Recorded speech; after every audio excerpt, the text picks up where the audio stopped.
শুভ জন্মাষ্টমী। আমাদের বাড়িতে না জন্মাষ্টমী প্রত্যেক বছরই খুব সিম্পল আর ছোট্ট করে মানানো হয়। ঠাম্মা, মা, কাকি, আমি, দিদি আমরা এই কয়েকজন উপোস করেছিলাম। আর ঠাম্মা নিয়েছিল ভোগের দায়িত্ব। প্রত্যেক বছর ঠাম্মাই নেয়। মেনলি গোপালের যেগুলো যেগুলো পছন্দ, যেমন চালের বড়া, তারপর সকাল থেকে নিয়ে সন্ধ্যা হয়ে গেল, আর একটু 5 রকম ভাজা, পুরি, তারপর একভাবে দাঁড়ায় কাজ চলছে, সুজি। তো এগুলো সমস্ত কিছুই ঠাম্মা নিজের হাতে রান্না করেছিল। এবছরের মালপোয়াটা একটু অন্যরকম হয়েছিল, বাট খুবই ইয়াম্মি হয়েছিল।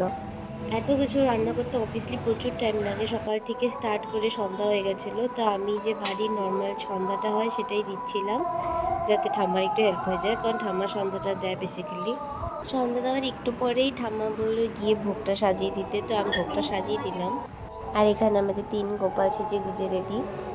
অনেকের বাড়ি আছে যাদের বাড়িতে 12টার সময় পুজো হয়, বাট আমাদের বাড়িতে সন্ধ্যার পরপরই ঠাম্মা পুজোটা দিয়ে দেয়। প্রত্যেক বাড়িরই নিয়ম একটু একটু আলাদাই হয়।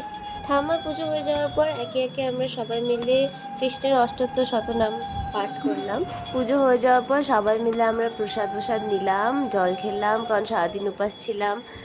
তো হ্যাঁ, এই ছিল আমাদের বাড়ির ছোট্টখাট্টো সিম্পল জন্মাষ্টমী পুজো। আশা করি তোমাদের দেখতেও ভালো লাগলো, আর আমারও তো শ্যুট করতে ভালোই লেগেছে। যাই হোক, ব্লগটাকে এখানেই শেষ করছি। অ্যান্ড তোমাদের ব্লগটা ভালো লাগলে লাইক, শেয়ার, সাবস্ক্রাইব করে দিও। Thanks for watching guys, by.